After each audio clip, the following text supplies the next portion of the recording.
Ok យើងសិក្សាតបទនេះពាក្យ pledge ថ្នាក់ពាក្យជាគេស័ព្ទមានន័យថាសន្យាគឺសន្យាបែបផ្លូវការ Ok pledge to do something pledge to do something ន័យថាសន្យាធ្វើអ្វីមួយ Okay, pledges to establish security partnership with Cambodia. មានន័យថាបានសន្យាបង្កើតភាពជាដៃគូសន្តិសុខជាមួយកម្ពុជា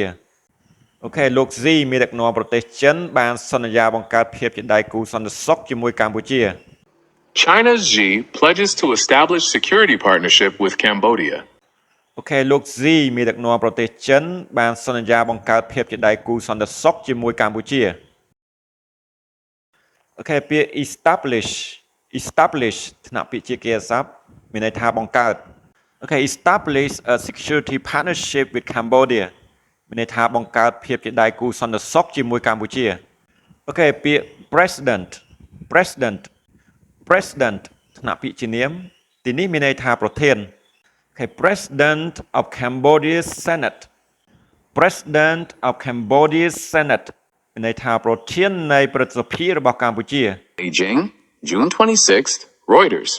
China is willing to establish a security partnership with Cambodia, President Xi Jinping said on Friday as he met with Hun Sen, President of Cambodia's Senate in Beijing. ចិនគឺមានឆន្ទៈបង្កើតភាពជាដៃគូសន្តិសុខជាមួយកម្ពុជានេះបើតាមប្រធានាធិបតី Xi Jinping បាននិយាយនៅថ្ងៃសុក្រខណៈពេលលោកបានជួបជាមួយសម្ដេចហ៊ុនសែនប្រធាននៃព្រឹទ្ធសភារបស់កម្ពុជានៅក្នុងទីក្រុងប៉េកាំងអូខេពាក្យ fraud ថ្នាក់ពាក្យជានាមន័យថាបទល្មើសក្លែងបន្លំបោកប្រាក់អូខេ telecoms and online fraud មានន័យថាបទល្មើសក្លែងបន្លំបោកប្រាក់តាមប្រព័ន្ធទូរគមនាគមន៍និងប្រព័ន្ធអនឡាញអូខេពាក្យ crackdown ថ្នាក់ពាក្យជាគេស័ព្ទមានន័យថាបង្ក្រាប crackdown on telecoms and online fraud មានន័យថាបង្ក្រាបលើបទល្មើសក្លែងបន្លំបោកប្រាក់តាមប្រព័ន្ធទូរគមនាគមន៍និងអនឡាញអូខេរីឯពាក្យ eradicate ថ្នាក់ពាក្យជាគេស័ព្ទ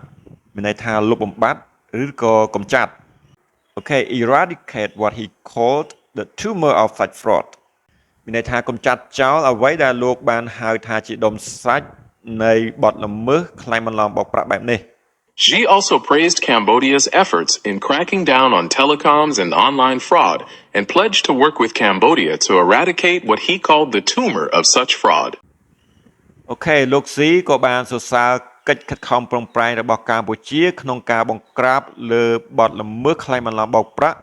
តាមប្រព័ន្ធទូរគមនាគមន៍និងអនឡាញផងដែរហើយបានសន្យាធ្វើការជាមួយកម្ពុជាដើម្បីកម្ចាត់អ្វីដែលលោកបានហៅថាជាដុំសាច់នៃបទល្មើសក្លែងបន្លំបោកប្រាក់បែបនេះ